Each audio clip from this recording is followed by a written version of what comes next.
and we're joined today by a counselor. Mambo Familia, we are here to deal with that.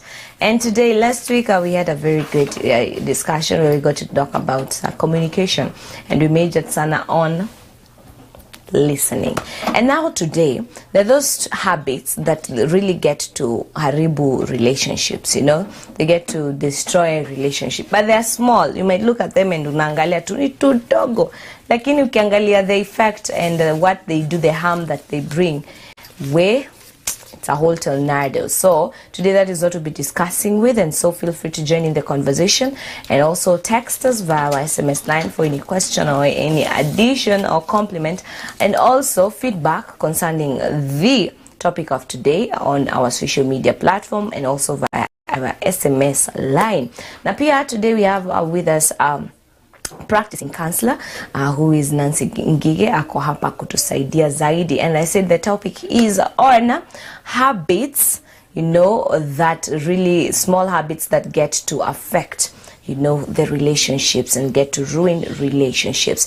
And also remember that we are here and tunawakumbusha pia kuhusu the annual prophetic prayer congress. Usiache nyuma. Leta familia. Leo ikiwa siku ya Thursday, we deal with matters family. Leta familia yako, book at the space in advance from 4th to 10th December.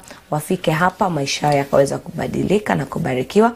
Mkutano huu umeandaliwa na umeletwa kwako na Mizpah House of Prayer Family, na pia na watumishi wa Mungu ambao ni Apostle JC Karanja together with Reverend Dr. Margaret Karanja. Watakuwa peke yao, watakuwa na great ministers of God, and we'll be sharing, continue to share more with you. 0727766553 is the number to call for your bookings. Entry is totally free. So coming back to our discussion of today, the habits that get to ruin relationships. As I said, we have a practicing counselor here right with us right here. Good morning.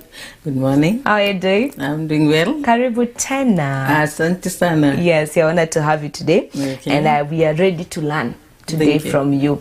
I know you have something that you'll be sharing with us. So salimia watazamaji. I would want to say hi to our viewers. Yeah. I'm Nancy Ngige. I am a counselor. I'm a trainer. I'm the founder of Better Days Counseling Agency. Nice. Where we deal with psychoeducational programs. I'm a as a counselor, and I love talking to people. Nice. I love helping people. When my greatest joy is to see people succeed. Nice. And so I'm on YouTube, I'm on TikTok, I'm on Twitter. Yes. Instagram, on social media platforms. All those platforms. Although I may not be very active, because of the nature of my job. But I thank God that the little I have, you share. I also have so many articles that I throw in my Facebook. In fact, I am a poet. Oh. And I have so many articles. Sometimes they just come and flow, and I start writing. I write, and find, oh, this is something that is interesting. So I thank God. I want to say hello to my husband, Boniface Ngige. I want to say hello to my children. Yes. To my very many friends, especially my former students, because I'm a retired teacher, and they're always following me. Awesome. So I'm also very grateful to be here at Mizpah TV. It has actually given me that confidence. I used to tell people that I am camera shy, but now I have known that actually I can talk to a camera. And so I thank God to be here. So today let us talk about the little foxes.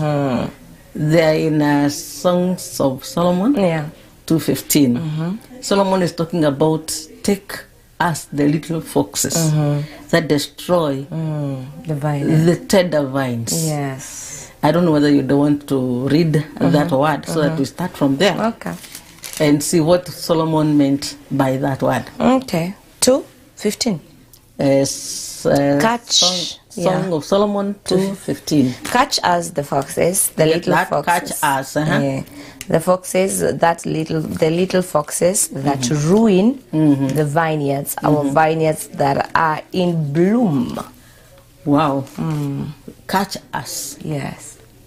Not just usiwafukuze. Usiwafukuza watarudi. So ni kushika. Tushikie. Okay. Catch us the little foxes that ruin the tender vineyard. The tender vineyard. Yeah. When Solomon is talking about a vineyard, he's talking about his wife or his his, we want to look at it from that context, his love. And so the marriage relationship or any other relationship is very tender. The tender grapes. And it is not destroyed by the big foxes. Because the big foxes, you can actually chase them away, you can actually identify them. Like one of the big foxes is infidelity. That one you can catch easily. And you can actually, you can take action.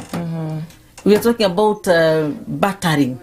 We are talking about abuse. Those are big things that come and destroy a marriage. Them, and sometimes a marriage dies completely and you have to go on your way. Kila mtu aende zake. Yes.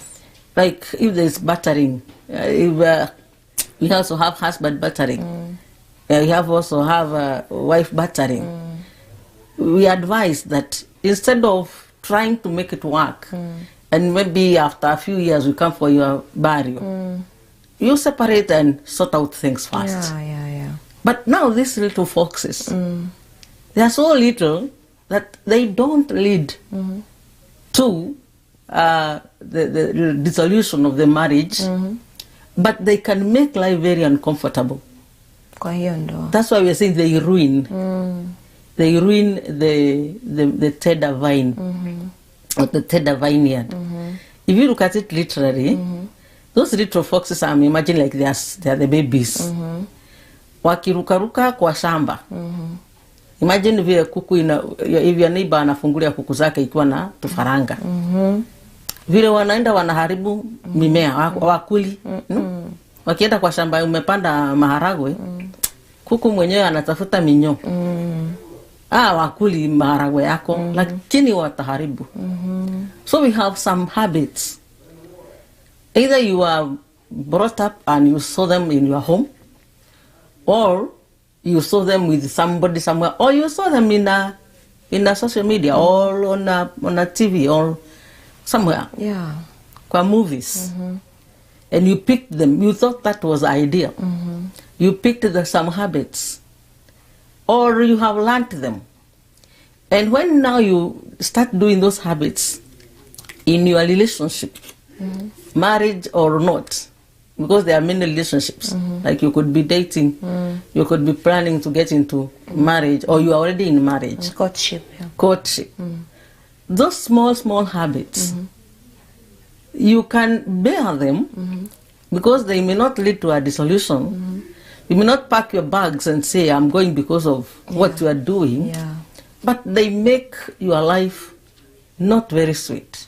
And I always say, let nobody cheat you, that it is better to live alone.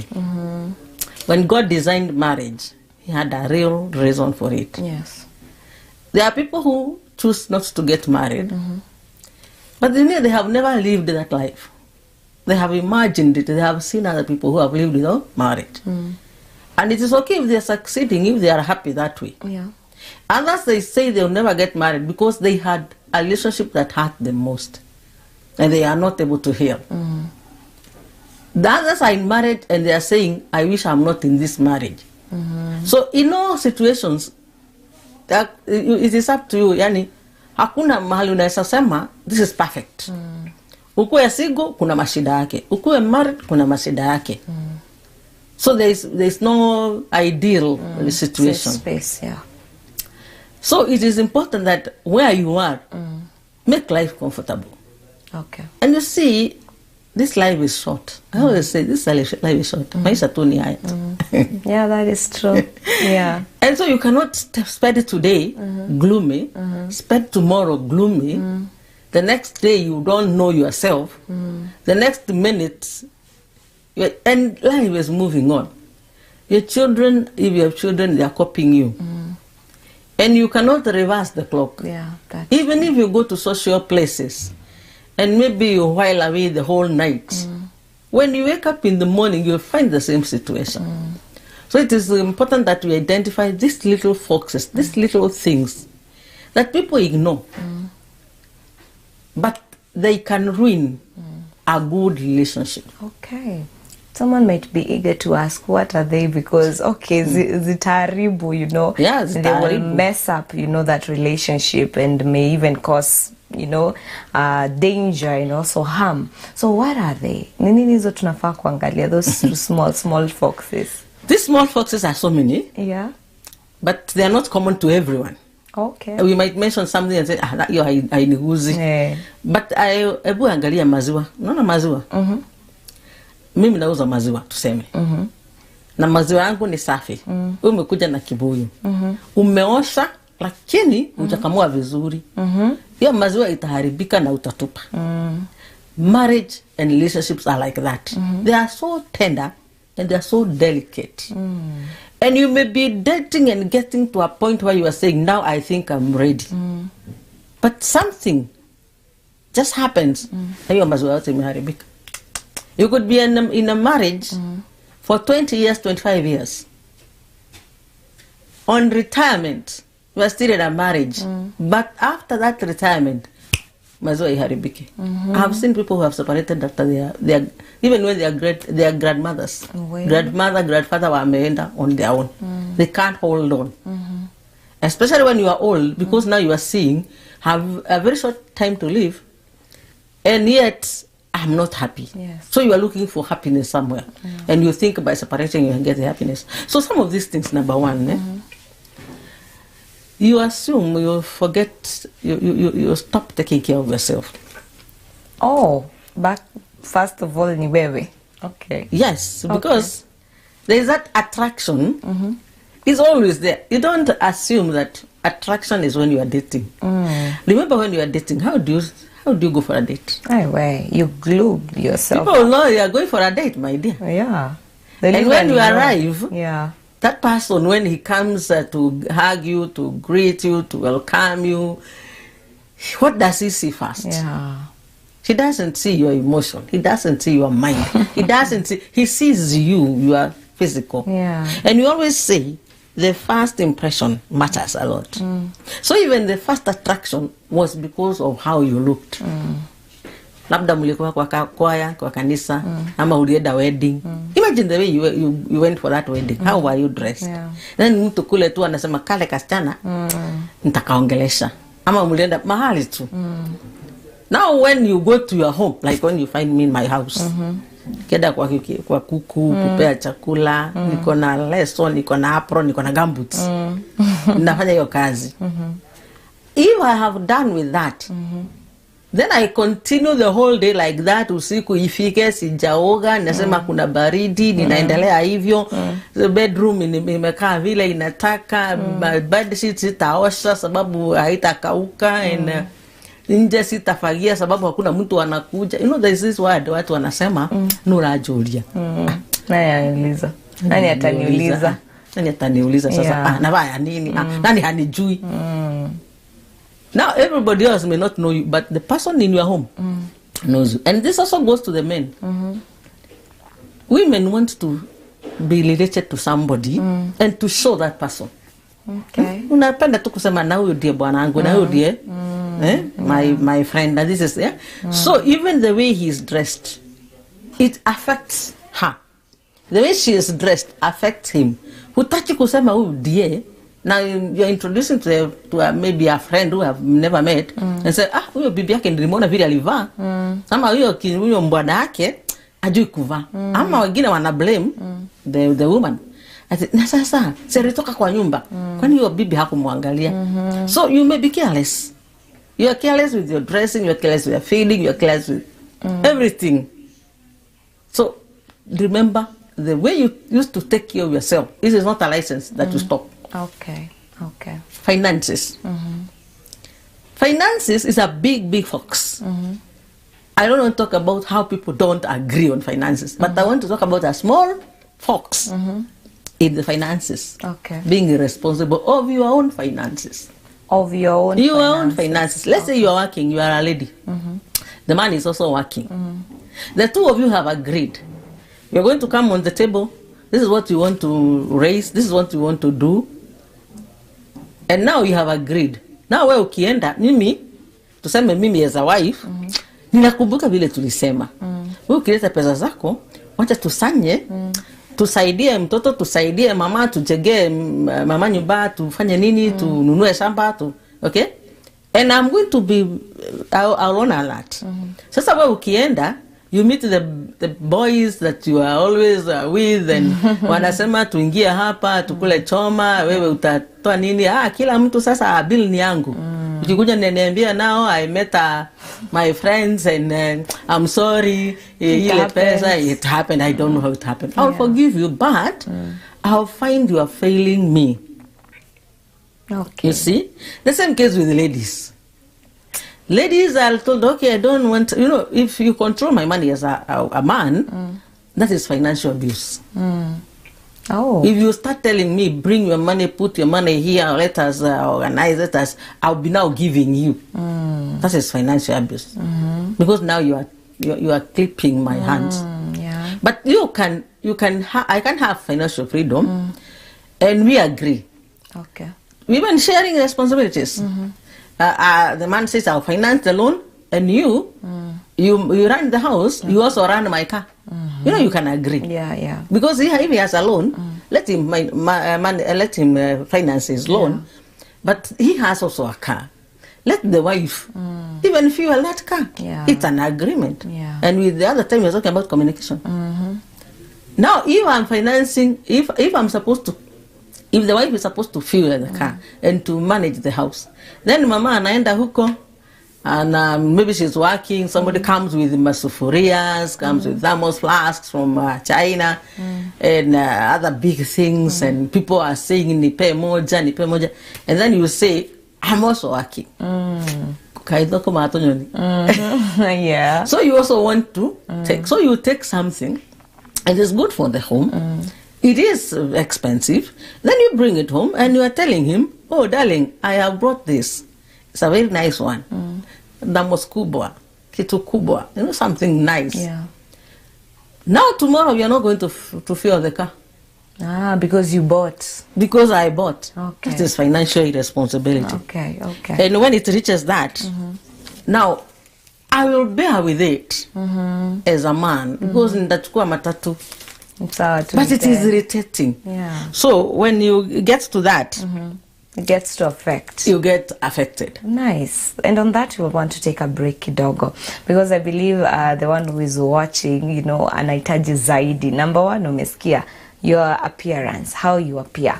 Number two, the irresponsibility of the finances. Najua kuna the big one, the big fox, as you said, the finances always sometimes becomes an issue, but also there is that concept of wewe mwenyewe vile ambavyo, because actually it starts with you before it goes to your partner, And so I hope you're learning. Remember, this is Nuri Asubuhi. Remember, this is Family and Health Thursday. We have with us in studio Counseller Nancy Ngige ambaye ako hapa kutusaidia zaidi kujua mambo na vile ambavyo tunaweza catch those little small foxes that get to ruin our vineyard, that is our relationships or even our marriages. Remember, also we are here to share with you about the Congress that will be happening right here at Mizpah House of Prayer from day 4 to day 10. Usiache nyuma. Anza to make your bookings via 0727 766 553. Call the number and start booking. We'll have great ministers will be joining us. We'll have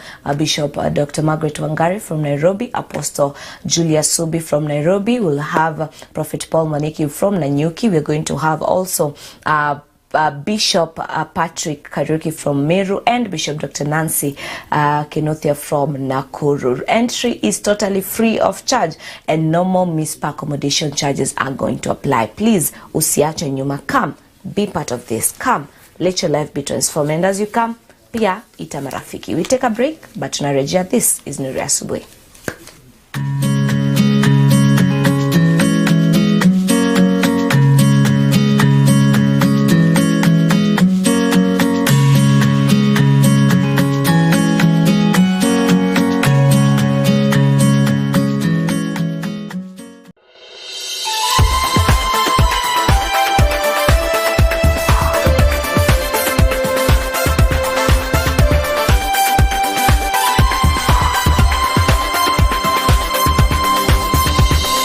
Mizpah TV, keeping the fire of the altar burning.